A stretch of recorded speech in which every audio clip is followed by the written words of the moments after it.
adik-adik kelas 3. Pada video kali ini kita akan belajar tema 8, subtema 4, pembelajaran 4. Apakah kamu masih ingat dengan permainan lompat tali? Bermain lompat tali bisa menggunakan berbagai jenis alat. Salah satu alat bermain lompat tali adalah karet. Kumpulan karet dijalin sampai membentuk tali panjang. Menjalin karet termasuk membuat karya. Bermain lompat tali membutuhkan keterampilan. Bermain lompat tali juga membutuhkan daya tahan kaki yang baik. Cobalah lakukan kegiatan berikut ini. Kegiatan ini untuk melatih daya tahan kaki. Lakukan tahapan kegiatan berikut. 1. Berdiri tegak dan buka kaki selebar bahu. 2. Letakkan kedua tangan di belakang kepala. 3. Lakukan gerakan jongkok. 4. Angkat kedua kaki bersama-sama, meloncatlah setinggi yang kamu mampu. 5. Saat posisi badan mendarat, lakukan secara perlahan. Kembali pada posisi jongkok. 6. Ulang kegiatan beberapa kali. Salah satu kegiatan pramuka yang menarik adalah lintas alam. Kegiatan lintas alam atau penjelajahan juga merupakan kegiatan yang menantang. Melalui kegiatan lintas alam, anggota pramuka dapat belajar mengenal lingkungan. Kegiatan berjalan-jalan sambil mengenal lingkungan sangat menyenangkan. Kegiatan berjalan juga berguna untuk meningkatkan daya tahan kaki. Sebelum melakukan kegiatan lintas alam, anggota pramuka berlatih berbagai keterampilan. Ada keterampilan menentukan arah mata angin dan membaca denah. Ada juga keterampilan membaca dan membuat peta perjalanan. Peta perjalanan digunakan sebagai petunjuk perjalanan. Berikut ini denah lokasi perkemahan pramuka. Denah lokasi perkemahan menunjukkan posisi setiap tempat dengan baik. Meja makan ada di sebelah timur tenda pembina. Kamar kecil ada di sebelah barat tenda utama. Pusat air minum ada di sebelah utara meja makan. Sementara tungku ada di sebelah selatan tenda anggota pramuka. Seorang anggota pramuka akan menuju tenda pembina. Nah, tentukan arah yang harus dilewati anggota tersebut. Dari tenda anggota pramuka akan berjalan ke arah barat sampai menuju tungku. Dari tungku, anggota pramuka akan berjalan ke arah selatan menuju meja makan. Dari meja makan, anggota pramuka berjalan ke arah barat menuju tenda pembina. Nah, sekarang cobalah membuat denah menuju lokasi perpustakaan sekolahmu. Gunakan simbol sesuai imajinasimu. Lengkapi denah lokasi perpustakaan dengan keterangan arah mata angin. Nah, kalian bisa mencoba membuat denah perpustakaan sekolah kalian masing-masing. Ini hanya sekedar contoh saja ya. Denah dan peraturan perpustakaan sangat bermanfaat untuk pengunjung. Manfaat peraturan untuk mengatur agar kegiatan berjalan dengan baik. Peraturan dan sikap adil di perpustakaan. Ada beberapa peraturan yang diterapkan di perpustakaan. Hal ini dilakukan agar ruang perpustakaan tetap nyaman dan menyenangkan untuk pengunjungnya. Ada peraturan yang harus dikerjakan oleh petugas perpustakaan. Ada pula peraturan yang harus dilakukan oleh pengunjung perpustakaan. Salah satu peraturan di perpustakaan adalah merapikan ruangan secara rutin. Peraturan itu harus dikerjakan oleh petugas perpustakaan.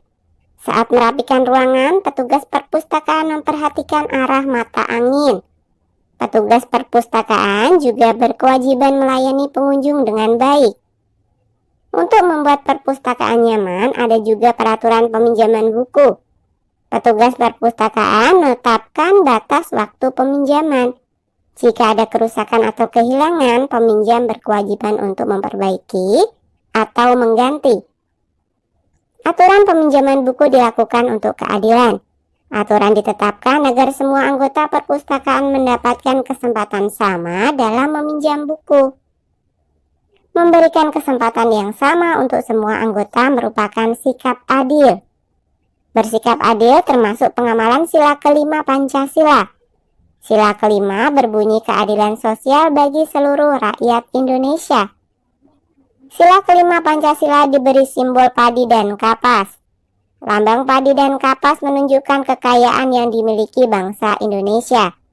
Kekayaan ini hendaknya dapat dirasakan manfaatnya secara adil untuk seluruh rakyat Indonesia. Nah, perhatikan beberapa peraturan perpustakaan berikut ini. Adakah kaitan aturan tersebut dengan sikap pengamalan sila Pancasila? Sebutkan bunyi dan simbol sila Pancasila yang sesuai dengan aturan tersebut. Berikan pula alasannya. 1. Meminjam buku sesuai dengan waktu yang ditetapkan. Apakah aturan tersebut sesuai dengan pengamalan sila Pancasila? Iya. Sikap tersebut sesuai dengan sila ke-5. Bunyi sila ke-5 adalah keadilan sosial bagi seluruh rakyat Indonesia. Alasannya, mengembalikan buku sesuai dengan waktu yang ditetapkan artinya memberi kesempatan yang sama untuk yang lain. 2. Memperbaiki buku yang rusak dan mengganti buku perpustakaan yang hilang. Apakah aturan tersebut sesuai dengan pengamalan sila Pancasila? Iya.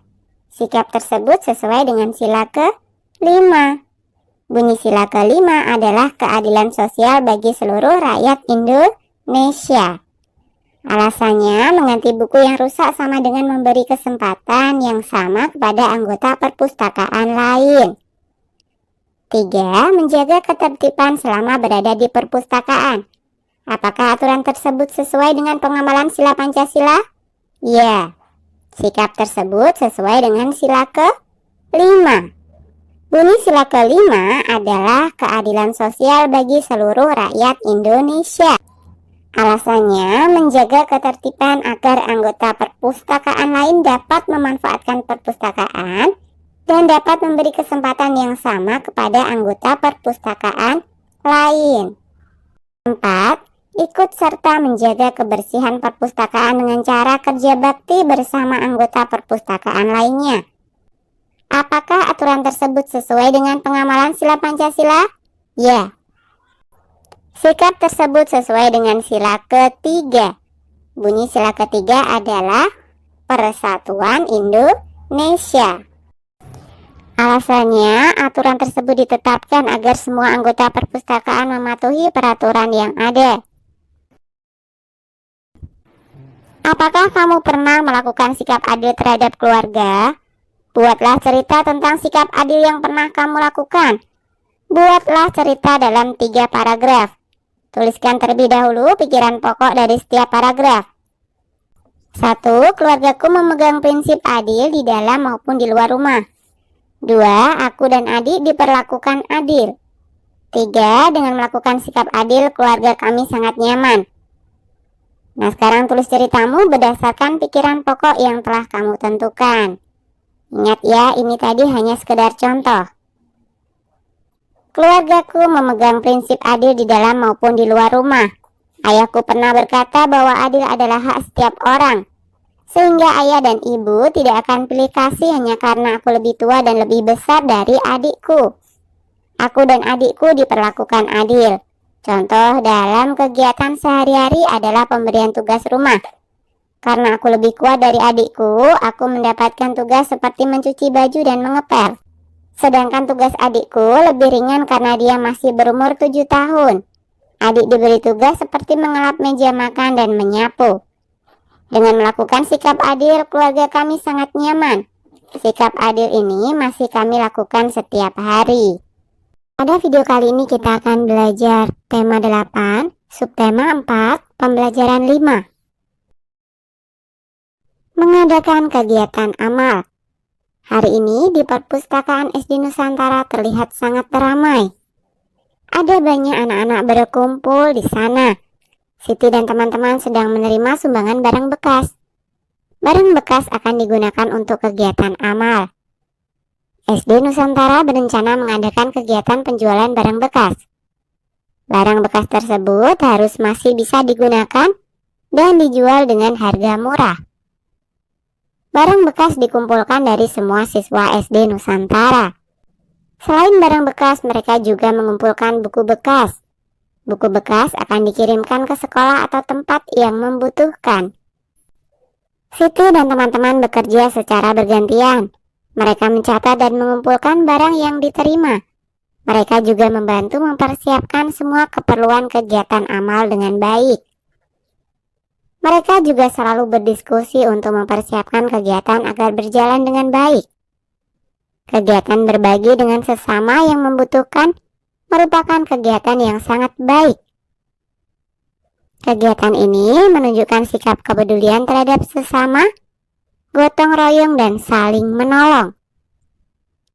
Nah, diskusikan bersama temanmu, carilah contoh sikap pengamalan sila Pancasila yang sesuai dengan bacaan tersebut. Nah, sila yang pertama adalah ketuhanan yang Maha Esa. Contoh sikapnya, bertakwa kepada Tuhan yang Maha Esa. Kemudian sila kedua, kemanusiaan yang adil dan beradab. Contoh sikapnya adalah menolong teman yang sedang mengalami kesusahan. Sila yang ketiga, persatuan Indonesia. Contoh sikapnya bekerja sama dan saling menolong. Kemudian sila yang keempat, kerakyatan yang dipimpin oleh hikmat kebijaksanaan dalam permusyawaratan perwakilan. Contoh sikapnya adalah mendamaikan teman yang sedang berselisih. Dan sila yang kelima, keadilan sosial bagi seluruh rakyat Indonesia. Contoh sikapnya adalah adil kepada semua anggota kelompok. Diskusikan sikap yang dapat kamu lakukan untuk mengamalkan sila kedua Pancasila. Sampaikan hasil diskusi kepada teman-temanmu yang lain. 1. Menghormati hak orang lain. 2. Bertindak adil. 3. Selalu bersikap sopan dan santun. 4. Saling menghargai pendapat. Berikut ini adalah data banyaknya sumbangan buku dalam waktu 1 minggu. Hari Senin banyak sumbangan bukunya ada 20. Hari Selasa ada 14 sumbangan buku. Hari Rabu 4, hari Kamis 10, hari Jumat 8, dan hari Sabtu ada 12 sumbangan buku. Pembuatan diagram akan menggunakan tanda senyum. Setiap satu tanda senyum mewakili 2 buah buku. Tanda 2 senyum berarti ada 4 buku. Tanda 3 senyum berarti 6 buah buku. Diagram akan digambar seperti berikut ini. Jadi setiap gambar senyum mewakili 2 buah buku. Nah, jawablah pertanyaan berikut sesuai diagram yang tersedia. Ingat ya, setiap gambar satu senyum mewakili 2 buah buku. 1. Berapa banyak buku sumbangan yang diterima pada hari Jumat? Iya, 8 buah buku. 2. Berapa banyak buku sumbangan yang diterima pada hari Sabtu? Betul, 12 buku. 3. Hari apakah terdapat buku sumbangan paling banyak? Betul, hari Senin. 4. Hari apakah terdapat buku sumbangan paling sedikit? Pintar, Rabu. 5. Berapa banyak perbedaan buku sumbangan pada hari Rabu dan Sabtu? Sabtu ada 12 buku sumbangan. Rabu ada 4 buku sumbangan. Jadi 12 dikurangi 4 hasilnya adalah 8. 6. Berapa banyak perbedaan buku sumbangan pada hari Senin dan Selasa? 20 dikurangi 14. Hasilnya adalah 6. 7. Berapa banyak perbedaan buku sumbangan pada hari Kamis dan Jumat? 10 dikurangi 8. Hasilnya adalah 2. 8. Berapa banyak buku sumbangan dari hari Senin sampai Selasa? 20 ditambah 14. Hasilnya adalah 34. 9. Berapa banyak buku sumbangan dari hari Senin sampai Rabu? 20 ditambah 14 ditambah 4.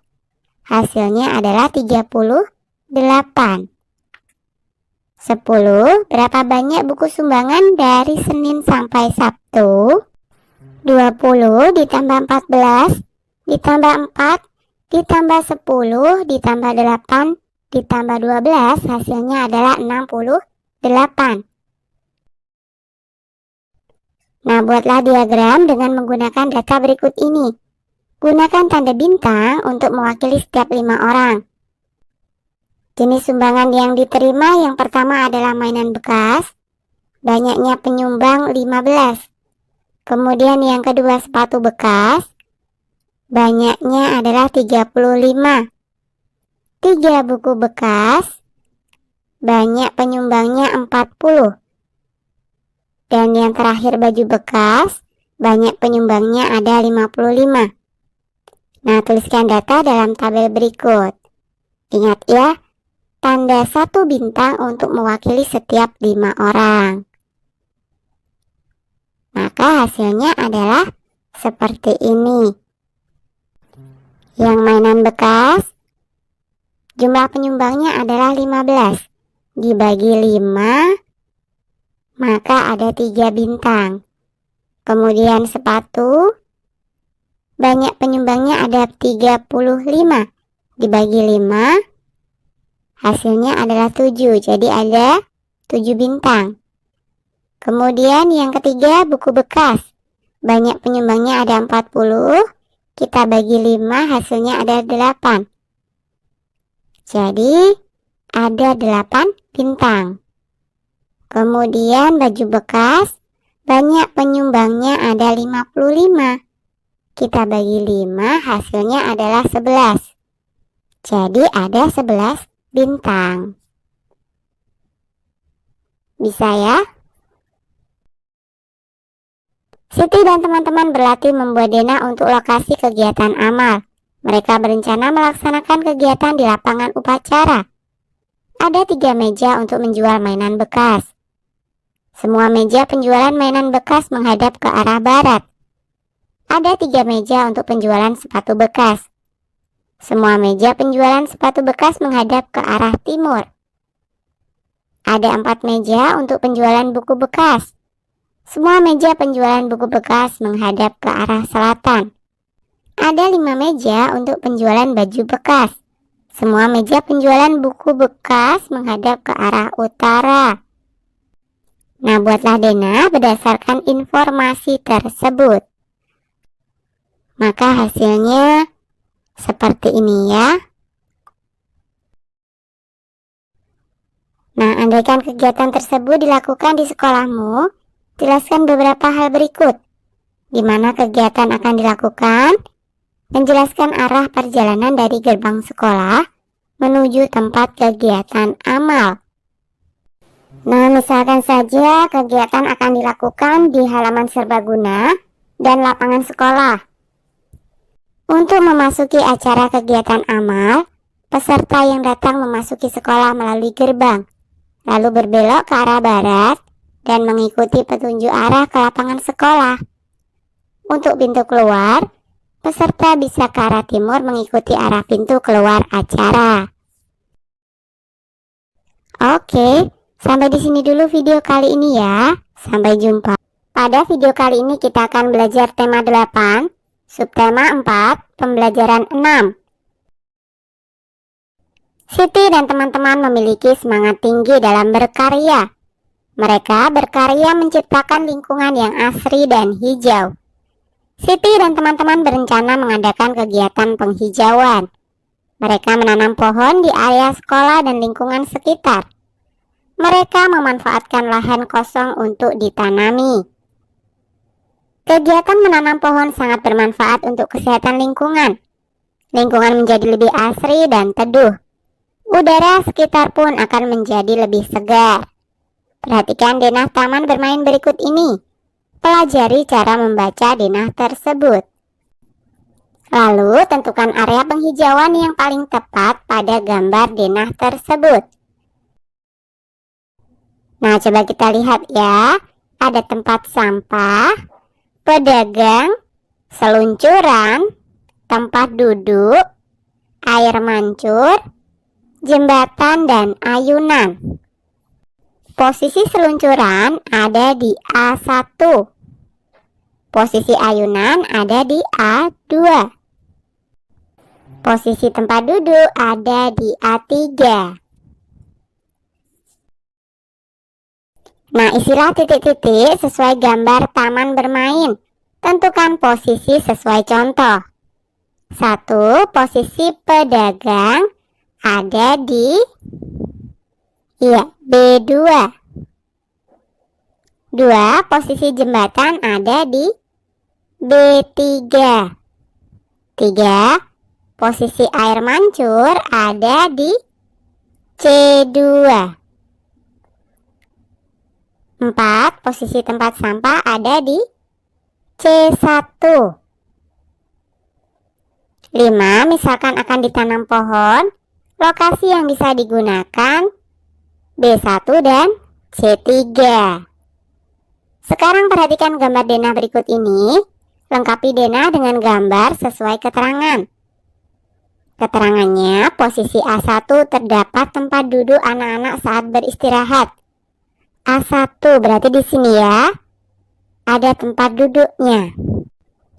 Posisi B2 terdapat kolam ikan. B2 berarti di sebelah sini ada kolam ikan. Posisi A3, B3 dan C3 terdapat area penghijauan. Jadi di sini kita gambar pohon ya.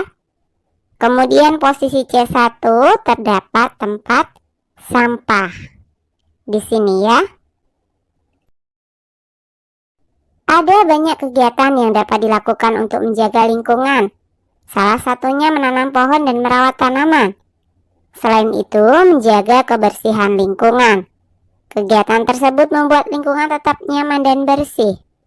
Jika lingkungan bersih, hidup pun akan lebih sehat. Membuang sampah pada tempatnya termasuk kegiatan menjaga lingkungan.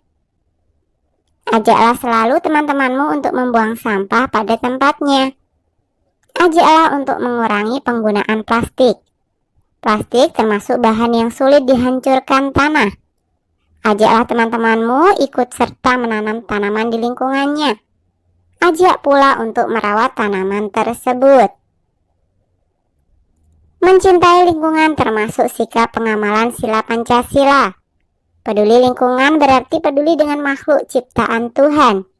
Bergotong royong menjaga lingkungan merupakan pengamalan sila Pancasila. Menjaga lingkungan berarti menjaga negara Indonesia.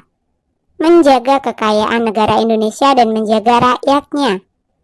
Selalu menjaga keutuhan negara Indonesia dari kerusakan. Baca dan diskusikanlah bersama teman-temanmu. Tentukan sila Pancasila yang sesuai dengan perilaku tersebut. Beri tanda centang pada kolom yang sesuai. Kamu bisa memberi centang lebih dari 1 di setiap perilaku. Nah, perilaku yang pertama adalah merawat tanaman dengan rutin. Ini sesuai dengan pengamalan sila ke-1 dan 2. Jadi kita centang di kolom 1 dan kolom 2. 2. Bersama-sama dengan teman melaksanakan kegiatan penghijauan.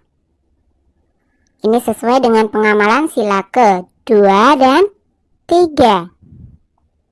3. Selalu membuang sampah pada tempatnya. Ini sesuai dengan pengamalan sila ke-2 dan 5. Kemudian yang keempat, berbagi dengan teman yang membutuhkan. Ini perilaku yang sesuai dengan pengamalan sila kedua dan kelima. Kemudian perilaku yang kelima, peduli kepada teman yang sedih. Ini sesuai dengan pengamalan sila ke-1 dan ketiga. Nah, cobalah membuat poster berisi ajakan mencintai negara Indonesia. Kerjakan bersama anggota kelompokmu. Tempelkan hasil poster di tempat yang mudah dilihat. Nah, ini adalah contoh posternya ya. Siti dan teman-teman sangat senang melaksanakan kegiatan amal dan kegiatan penghijauan. Siti dan teman-teman bertanggung jawab melaksanakan tugas yang telah diberikan. Siti dan teman-teman telah berkarya untuk kepentingan sekolah. Siti dan teman-teman juga membuat laporan sebagai bentuk rasa tanggung jawab. Berikut ini laporan hasil penjualan barang bekas yang telah dilaksanakan. Yang pertama adalah mainan bekas. Banyak penerimaan ada 15. Banyak barang yang terjual juga 15. Sisanya berarti 0. 2. Sepatu bekas. Yang diterima adalah 35 dan yang terjual adalah 30. Sisanya adalah 5. Yang ketiga buku bekas. Banyak penerimaan 40 dan banyak barang yang terjual ada 35. Jadi sisanya tinggal 5. 4. Pakaian bekas. Yang diterima 55 dan yang terjual 40. Jadi sisanya adalah 15. Nah, buatlah laporan dalam bentuk diagram. Laporan tentang banyak barang yang terjual dan laporan sisa barang. Nah, laporan barang terjual, diagramnya seperti ini ya. Kemudian laporan sisa barang, bentuk diagramnya seperti ini. Oke, sampai di sini dulu video kali ini ya. Sampai jumpa di video berikutnya.